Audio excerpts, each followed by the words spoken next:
Hello everybody! Today I am making a remake of a video I made 3 years ago. That's right, 3 years ago I made this video, and it just recently got a lot more popular than it used to be. Has over 100,000 views now, more than almost 250 likes, not quite 250 likes, and a bunch of comments, over 600 comments, people commenting pretty much the same questions. And as many times as I answer them, and as many times as I write in the description all the answers to their questions, they just keep asking. So I decided, you know what, screw trying to answer people through text. I'm making a brand new video. I'm going to show all this stuff that I forgot to mention in the first video, and plus, we're upgrading a little bit, because that video, let's face it, it sucked. I mean, it just really sucked. I mean, it sucked. You want to hear how much it sucked? Just listen. Hey guys, Nexus here. I'm going to show you guys in this video how to master Materia very quickly. It fucking sucked. I mean, it was bad. Today we're going to be talking about how to master Materia quickly in Final Fantasy VII. Now, I'm not talking like in the beginning of the game. I'm talking at the end of the game, when you're done with everything else and you want to just master a shit ton of Materia. Maybe you want to use it to fight Emerald Weapon or Ruby Weapon, or maybe you just want to try out some cool Materia combinations. Whatever it is, I'm going to show you the best way to master Materia quickly and without using, a Game Shark or something like that. So first things first, let's talk about equipment. Now, every character in the game has a weapon that has 4 slots and has double growth. Now, you might be asking me, hey Mike, what does growth mean? Well, here, let me explain it to you real quick. See, every weapon in the game has growth. Now, some of them have normal growth, some of them have double growth, and 2 weapons in the entire game have triple growth. We'll talk about those later. And then other weapons have no growth.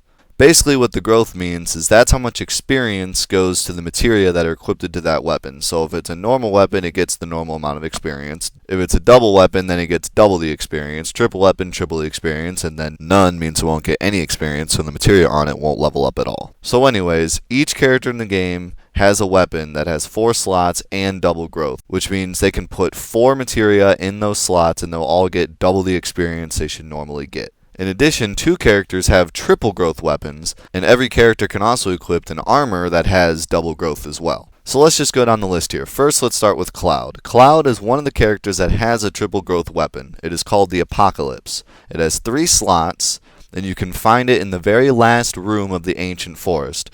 Now, what is the Ancient Forest? Well, it's a little forest right by Cosmo Canyon on that giant cliff. The only way you can get to it is with a golden chocobo, or you have to beat Ultimate Weapon first, and then walk your way up there. Now, if for some reason you don't want to use the Apocalypse, you can also get the Rune Blade, which is Cloud's version of the double growth 4-slot weapon. You can find that near the beginning of Mount Nibel. Barrett's double growth 4-slot weapon is called the Drill Arm, and you can find that in Rocket Town inside of Cid's house. Tifa's double growth weapon is called the Platinum Fist, or even better, you can use the Power Soul. The Platinum Fist is located in Nibelheim during Disc 1 by talking to one of the black-cloaked men in Tifa's house. The Power Soul is located in Mount Nibel by taking the slide labeled number 2 by the Materia Keeper boss. Red 13's double weapon is called the Plus Beret, and it is found in Mount Nibel once again, in the first area by the bridge. Yuffie's double growth weapon is called the Twin Viper, or even better, you can use the Rising Sun. The Twin Viper is located in the Shinra Mansion in Nibelheim, and the Rising Sun you can steal from Diamond Weapon. Kate Sith's double growth weapon is called the Black M Phone, and you can find that in the Cave of G, which is the cave in Cosmo Canyon. Vincent's double growth weapon is called the Buntline, and you can find that by digging in Bone Village. Cid is the other character with a triple growth weapon, and that weapon is called the Scimitar. You can find the Scimitar only once during the game, and it's right after the Carry Armor boss, right before you jump in the submarine. You have to pick it up from a treasure chest right by the sub. However, it's no big deal if you miss it because it only has 2 slots, which isn't really as great as a 4-slotted double weapon. But if you're trying to level up a certain materia extremely quickly, then you can use the Scimitar. Cid's double weapon is called the Viper Halberd, and you can find that in the City of the Ancients. Now let me make your life a hell of a lot easier by telling you that you can buy all of these double growth weapons in the same place. That's right. Go to Junon and go down the street and you'll find a bunch of different weapon shops. If you search in these weapon shops, you can find every single one of the double growth 4-slot weapons that I just mentioned. The only weapons you won't find are the triple growth weapons, the Apocalypse and the Scimitar. So, go to Junon, buy all your double growth weapons, and then take a trip to Bone Village and buy 3 rune armlets. These are also double growth in 4 slots, and you're going to use those for your armor. So now that we got all of your equipment, go ahead and put all the materia that you want to master in your equipment. Now, if there's anything that you need to master right away, make sure you put those in triple growth weapons. For example, if you're trying to master Knights of the Round, that's going to take a long time on a double growth weapon, so you might want to throw that on the Apocalypse. One of the things that I did is I put Speed Plus and Enemy Lore on the Apocalypse so I could speed up some of the battles in the future. Now that you have everything that you need and you have everything ready to go, let's head over to the Northern Cave. Now for those of you that don't know, the Northern Cave is the final dungeon, the final place that you go in the game where Sephiroth is waiting for you. So when you go down into the dungeon, you're going to come to a fork in the road. There's going to be a left path and a right path. If you take the right path, you should end up eventually in this swamp-like area. And this is the area where you're going to master all of your materia. And the reason for this is because of 2 very important battles. One is with magic pots and one is with movers. But I'm going to go ahead and explain all the different battles that you're going to get into and what you should do in each one. Another thing you're going to want to do before you get into any battles is switch battle speed, battle message, and field message all to fastest and change your ATB to active. This is going to make sure that you get all of your experience and get out in the fastest way possible. If you find that you're having some difficulty staying alive, you can switch the ATB back to recommended. That way it'll actually wait for you while you're using items and stuff. But other than that, you should use active. That way the whole process is quicker. The first battle I'll talk about is the Almagd, or however in the world you pronounce his name. Anyways, this is the only battle that we actually have nothing to do, so just kill him and move on. Next up is Gighe and Christopher. Basically for this battle, all you're going to want to do is steal an elixir from Gighe. Other than that, just kill him and move on. Next up is a battle against the Master Tomberry. Now these guys are nasty, but all you need from them is an elixir. So you can steal the elixir and then leave, or you can kill them for the extra gil and experience. It's really up to you. So here's the magic pot battle. Normally, if you try to attack a magic pot, you can't hurt it, and it'll end up stealing some of your rare items. Sometimes it can even steal ultimate weapons. However, when the battle starts, the magic pot says, "Give me an elixir." So, throw in the elixirs you've been stealing, and suddenly you can do damage to it. Kill it, and you'll get a bunch of AP at the end of the battle. Here is the most rare battle of them all. These guys are movers. Now, you don't have to throw an elixir at them, you don't have to do anything special. All you have to do is kill them and watch all the AP just fly in. Not only that, but the movers give you a ton of gil. Also, make sure you remember that every time you see a materia get mastered, to switch it out for something that isn't mastered. Or else you'll just be down here all day not leveling up anything. Now, probably the biggest mistake I made in that first video was not including how to do the W item trick. I wrote it down in the description, but apparently no one reads the description because I still got a ton of comments about it.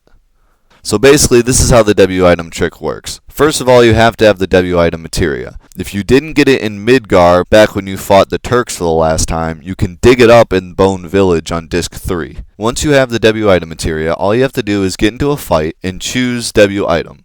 Then you're going to choose the item that you want duplicated, and then you can choose whatever other item you want. Select the target for that second item, but then cancel the action by pressing X.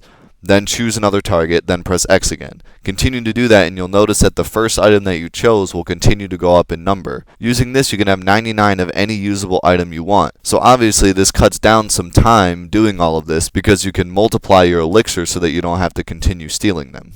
You'll find that depending on how many movers you end up fighting and how many magic pots end up showing up, the speed at which your materia is going to master will differ. However, no matter what, you'll notice that some of your materia is going to master ridiculously fast. For example, speed pluses and HP pluses, you can master those in a matter of minutes with this method. And if nothing else, you will get ridiculously rich by fighting movers. Now before I end the video, I would like to take this chance to answer the top 3 questions that were asked to me on that first video. Question number 1, where are the triple growth weapons, double growth weapons, and double growth armor? Well, I actually already told you guys this once, but basically to wrap it up, Cloud's triple growth weapon is in the Ancient Forest, Cid's triple growth weapon is right after carry armor and can't be found after the submarine mission, and all of the double growth weapons can be bought in Junon, and the double growth armor can be bought in Bone Village. Question number 2, can I get out of the North Crater after going in? Well, no shit you can get out of the North Crater. Why would I make a video about mastering materia in the North Crater if you could never get out to use it? For whatever reason, people always have problems with getting out of the North Crater, but really it's not that difficult. I can understand that there's one point that just kind of looks like you can't really go any farther, but really you can. But if you just experiment with it, you can figure it out pretty easily. If you really need a demonstration on how to get out, I actually made a video all about it, just so people would stop commenting about it. Of course, that didn't really work because people still comment about it to this day. Question number 3. What is the W item trick, and is it cheating? Well, as I explained before, the W item glitch is basically where you choose an item, and then choose another item but don't choose a target, and press X and circle repeatedly to multiply the first item. However, the argument of is the W item glitch cheating is kinda up for debate. I've talked to a lot of people about it, including people who have written walkthroughs and really picked the game down to its core, and it seems like everyone has come to a general consensus. The best way I can describe this is to say that there's A people and B people. A people are those people who think that cheating is when you take something outside the game in order to help you with it. For example, GameShark or Codebreaker, or hacking a PC version of the game. Whatever it is that you do, it's something that the programmers didn't originally make that you put into the game in order to change the way that it's played.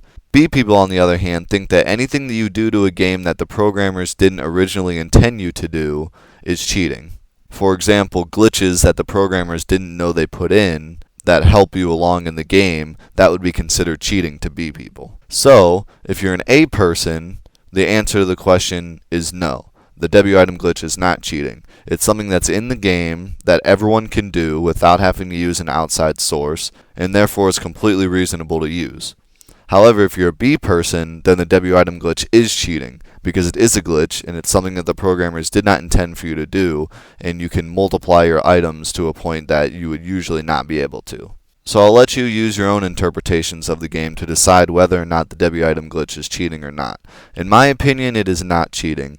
And I think that no matter if you're an A person or a B person, the fact that you can get an infinite amount of elixirs by sitting there and stealing constantly over and over again basically just makes the W item glitch a time saver and nothing else. So it's not really giving you an edge over the game or anything, it's just helping you get through it a little bit quicker without having to sit there and steal forever. And so that's it. I hope you enjoyed this new and improved strategy guide to mastering your materia. If you do have any questions that I did not directly address in this video, you can comment below or send me a message and I'll do my best to answer you. And in fact, I'm so certain that I pretty much answered everyone's burning questions that if you do have something that I didn't think of that you can comment about, I'll make another whole video about it and answer it that way. Make sure you check out 48productions.com for videos on any kind of video game you can imagine, and good luck starting your own materia collection.